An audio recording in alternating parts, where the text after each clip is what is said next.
ఎన్నికలకు వ్యూహ ప్రతివ్యూహాలు సరైన అభ్యర్థులు ఎంత అవసరమో అంతకన్నా డబ్బులు కూడా చాలా అవసరం. దీంతో పార్టీ విరాళాలపై ఫోకస్ పెట్టారు చంద్రబాబు. ఎన్నికల వేళ పార్టీని ఆర్థికంగా బలపరచడానికి ప్రజల నుంచి విరాళాలు కోరుతున్నారు. దీనికోసం ప్రత్యేక వెబ్సైట్ను ఆవిష్కరించారు.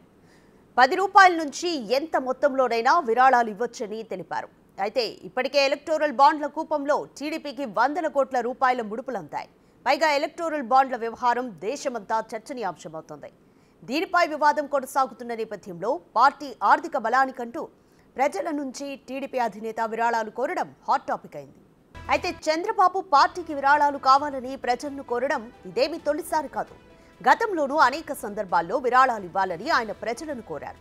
అమరావతి ఉద్యమంలోనూ రాజధాని నిర్మాణంలోనూ విరాళాలు సేకరించారు ఆయన. తాజాగా ఎన్నికల టైంలోనూ విరాళాల సేకరణపై ప్రత్యేక దృష్టి పెట్టారు. పార్టీకి ప్రజలే విరాళాలు ఇవ్వాలని చంద్రబాబు సూచించారు. రాష్ట్ర భవిష్యత్తు కోసం అందరూ కలిసికట్టుగా పనిచేయాలని తెలిపారు. మోర్ డీటెయిల్స్ మా ప్రతినిధి శివ అందిస్తారు. శివ, దేశంలో ఒకవైపు ఎలక్టోరల్ బాండ్ల ఇష్యూ జరుగుతూనే ఉంది. అదే టైంలో ఇప్పుడు ఎన్నికల సమయంలో చంద్రబాబు టీడీపీ పార్టీ కోసం ప్రజలను విరాళాలు కోరడం ఏ విధంగా చూడాలి? అదిగా మొత్తం మీద చూసుకుంటే ఎలక్టోరల్ బాండ్స్ విషయం సంబంధించి కూడా ఇప్పటికే ఎవరు స్వీకరించవద్దు, ఎవరు ఇవ్వద్దు అని చెప్పి కూడా ఇటీవల సుప్రీంకోర్టులో గైడ్లైన్స్ చేశారు. దానికి సంబంధించి కూడా వివాదం కూడా కొనసాగుతుంది. ఇటీవల ఎలక్టోరల్ బాండ్కి సంబంధించి టీడీపీకి సంబంధించి 200 కోట్ల రూపాయలు పైగానే వచ్చినట్టు, అంటే అన్ని పార్టీలకి వచ్చాయి, కానీ కొంచెం లోయెస్ట్లోనే టీడీపీకి వచ్చినట్టు కూడా భావించారు. కానీ ఎలక్టోరల్ బాండ్స్ అవకాశం లేని నేపథ్యంలో కూడా చంద్రబాబు పార్టీ నడిపే విషయానికి సంబంధించి ముఖ్యంగా విదేశీ విరాళాన్ని స్వీకరించేందుకు విదేశీ నుంచి భారీ స్థాయిలో కూడా టీడీపీ నేతల అభిమానులు ఫండ్స్ ఇవ్వడానికి సిద్ధమవుతున్నారు.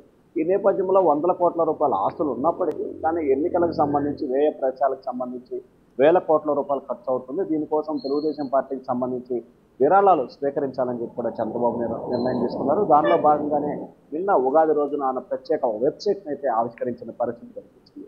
మొదటి రోజు దాదాపుగా కోట్ల రూపాయలకు సంబంధించి నిధులు టీడీపీ వెబ్సైట్లో జమ అయినట్లు కూడా తెలుస్తూ ఉంది. ముఖ్యంగా ఏదైతే నిన్న చంద్రబాబు మాట్లాడుతున్న సమయంలో కూడా ఎన్ఆర్ఐల కోసం వారు ప్రత్యేకంగా కొన్ని మార్గదర్శకాలు రూపొందించా, వారికి అనుగుణంగానే యాప్ ఉంటుంది.